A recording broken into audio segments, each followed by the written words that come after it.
Terrifying moments caught on camera as a crash sends a car barreling into a restaurant patio in a popular Cleveland neighborhood, barely missing 2 people. Michelle Nix with details on the accident that could have been far worse.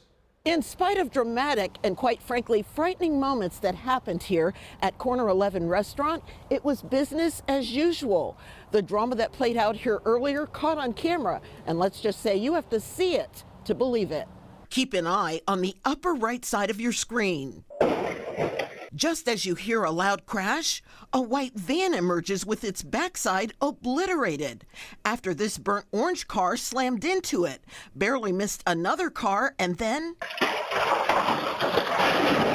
violently slammed into the front patio of the Corner 11 restaurant in Tremont, leaving plenty of damage and a trail of smoke behind. Quite shocked to see the condition when we arrived. Glad it was still open. What's truly unbelievable is how the driver of the car that caused the crash just got out and nonchalantly walked away. Unreal, really, honestly. There's just no, I can't explain that. Nikki Landis and her husband in disbelief as I show them the outrageous video.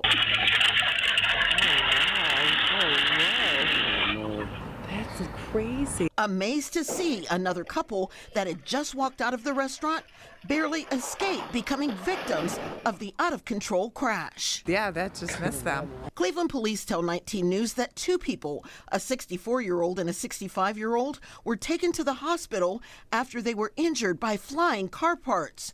No one inside the restaurant was hurt.